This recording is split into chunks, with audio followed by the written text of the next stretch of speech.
that let him down. We'll tell you who really decided the game in Foxborough. And then Lamar and company in the driver's seat. Our crew has identified the single biggest reason they are the team to beat. Spoiler alert, it's not just the quarterback. And then the game of the year was in New Orleans. We'll tell you why one play may well have changed the entire NFC picture. What a Sunday. And we're ready to roll on a Monday on Get Up on ESPN. Delighted to have you get up with us. A special day. Laura is back. It is wonderful. Roddy!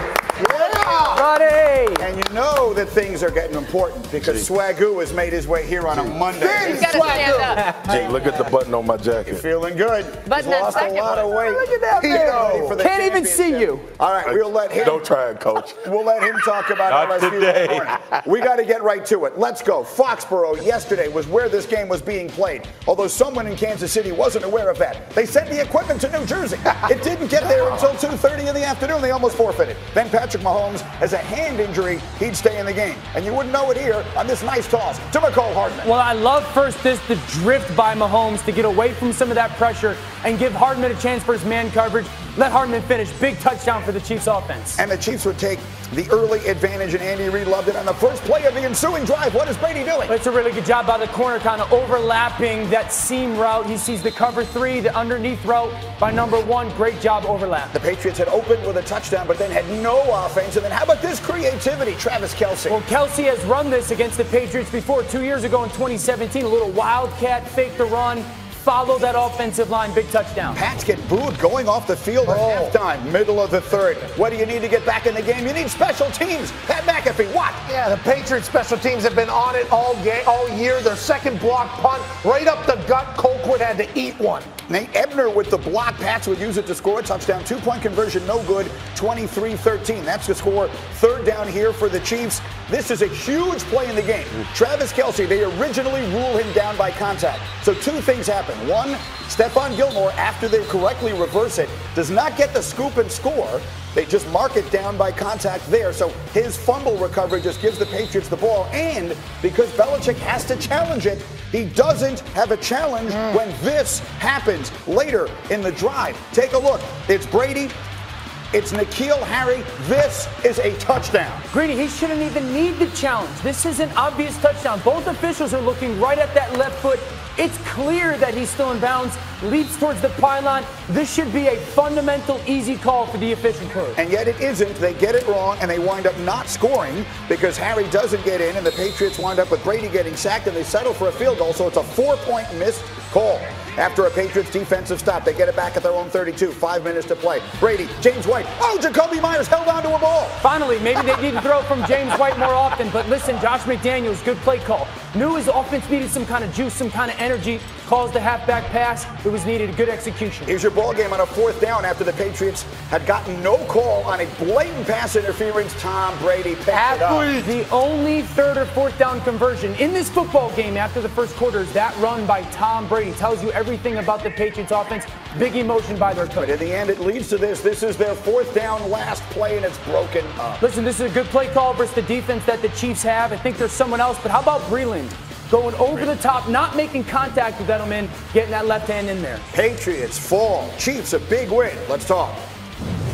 Bill, how do you feel overall right now about the state of your offense? I think we lost a close game to a good football team. If we could play a little bit better, I think we could win.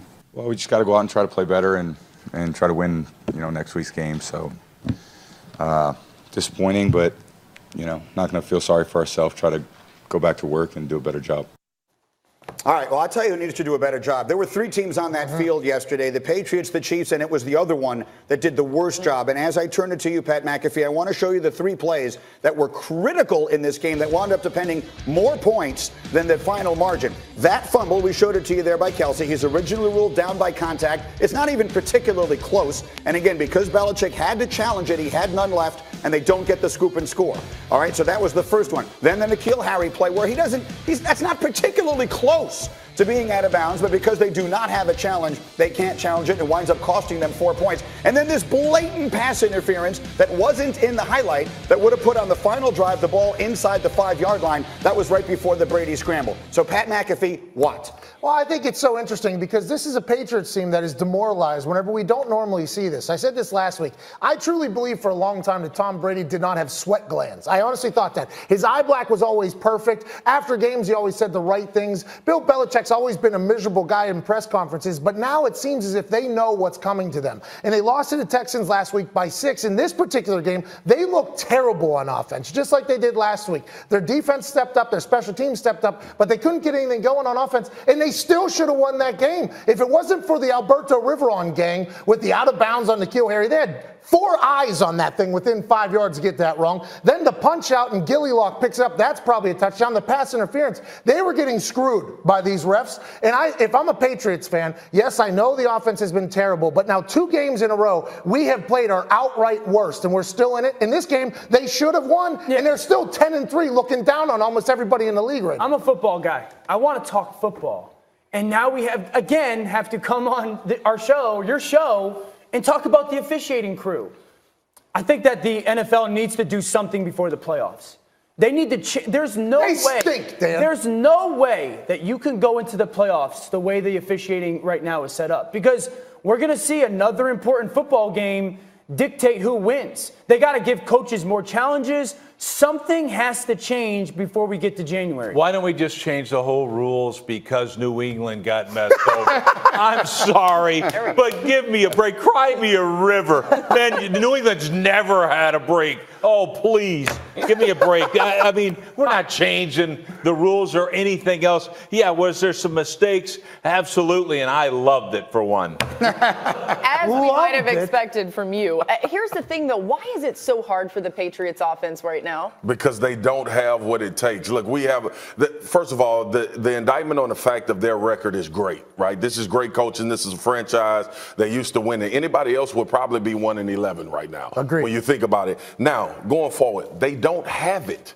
We can talk about the creativity of Josh McDaniels. We talk about Belichick, Tom Brady. When you're throwing double passes as the New England Patriots to try to get a score, to try to move the ball downfield, that's a significant problem in an offense that we've seen for so long. And we've talked about Tom Brady actually throwing the guys that we don't know, and they still winning Super Bowls. This year in particular, it's not. I can't help but go back to Rob Gronkowski, because you look at all of the teams. Think about San Francisco with Kittle. Think about Pat Mahomes in this game with Travis Kelce. You think about how those guys operate when things are falling apart. They have a security blanket. Tom Brady doesn't have one.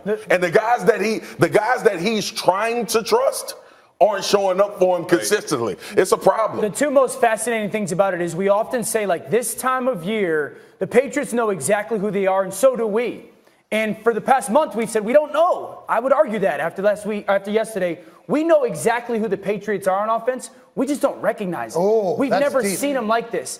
And we also say this time of year that the Patriots are often getting better. They're getting worse on both sides of the football.